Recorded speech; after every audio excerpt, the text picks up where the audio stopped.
Hello, welcome to Any Answers Answered for December 2018. I appreciate people are starting to look towards the end of January and the busy period of filling in self-assessment returns, but Tim and I have picked, as usual, 2 questions to have a quick look at from the pages of accountingWEB's Any Answers, and hopefully you will find the answers useful. We start with a time traveller. Martin McFly has asked this question.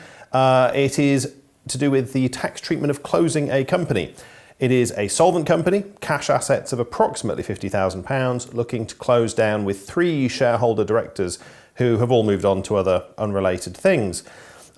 He says, from what I can see, the best option is in the short term is to pay a dividend of £25,000, £8,333 each, and that takes them down to £25,000, which is then a capital distribution.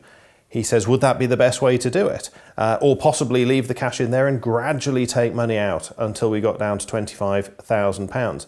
I guess the key point here, Tim, is we're looking at the difference between liquidating a company and getting a company struck off and the capital treatment that then applies. Yes, and it's interesting that this question has cropped up. I've not talked about it for quite a while now, but it takes us back to the good old, or was it bad old days, of extra statutory concession C16. C16 used to allow that distributions in the course of a winding up would be treated as capital even if it wasn't a formal winding up. So if a solvent company was liquidated and struck off without a formal winding up, then under that concession, other things being equal, the distributions would be capital. Now, the reason why the concession was needed was that the tax legislation has always provided that distributions in the course of a formal winding up are capital distributions, but otherwise, any repayments of capital to the shareholder will be treated as income distributions. Now, the Revenue were concerned that they had to put C16 into the legislation, and when they did, they allowed that distributions in the course of an informal winding up without a formal liquidation could indeed be treated as capital, and apart from the generally lower capital gains tax rates that we now have, 20% for a higher rate taxpayer rather than 40% on an income distribution, well, if it's an income distribution, it would be 32.5%. There's also the issue of entrepreneurs' relief. And so the Revenue put, or the government put, into the legislation a limit of 25,000, as referred to in Martin McFly's posting, on the amount that can be treated as capital unless you appoint a liquidator and do it formally. And of course, the cost of appointing a liquidator can sometimes make it not worthwhile. Well, the question here then is, would it be possible, if we've got 50 grand, twice as much as the legislation now allows, to get the distributable amount on the striking off of the company down to 25,000 by having a pre-liquidation dividend of, in this case, 25,000? Well, it's possible, but we need to be very, very careful, because the legislation talks about the 25,000 limit in terms of any distributions that are part of the arrangements involving the liquidation of the company. And so if it's done, if you like, with malice aforethought, as it sounds as though it's going to be done in this case, it is open to the Revenue to say, all right, when it came to striking off the company, there was only 25 grand. However, that dividend, we think, counts as part of that, so it's 50, in which case not only is that dividend taxed as a distribution, but so is the subsequent 25,000. Andrew Gotch was our guest on Tax TV last month and talked about this in some depth. And the point is, we have to consider whether the Revenue are going to allow us to say it's a dividend or not. The fact is 25,000, of course, if that is their only dividend in the year, there were 3 of them, so that's 8,333 each. 5,000 of that won't be, 2,000 now, wouldn't be taxable anyway. So, you know, it's not that it's a much bigger charge in every situation. Sometimes there may be some dividend that we can get through quite cheaply anyway. Absolutely right, yeah. The second question this month is from the wonderfully named Constantly Confused, who has asked a question about mortgage interest relief.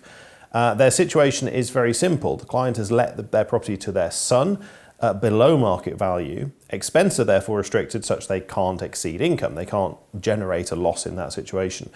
However, they're now confused about how that interacts with the new interest rules.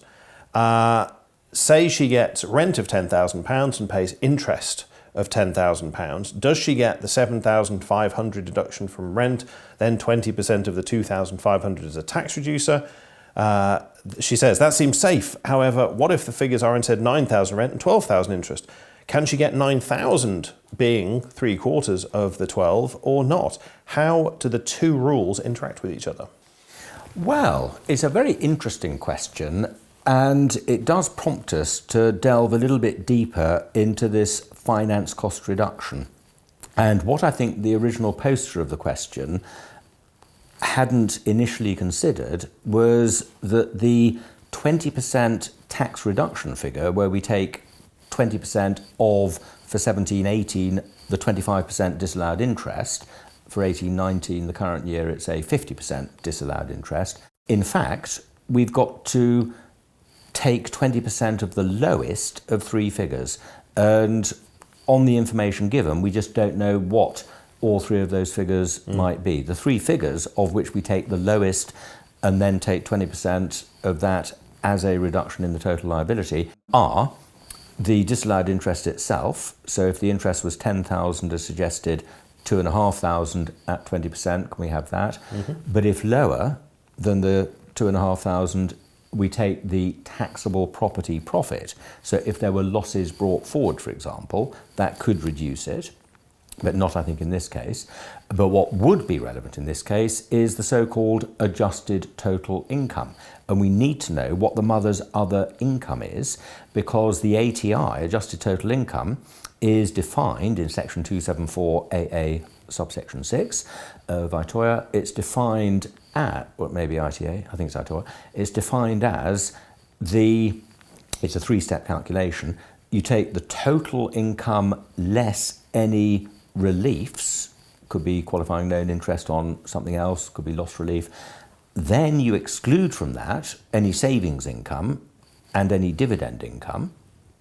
And then you deduct from the final, the step 2 figure, the personal allowances.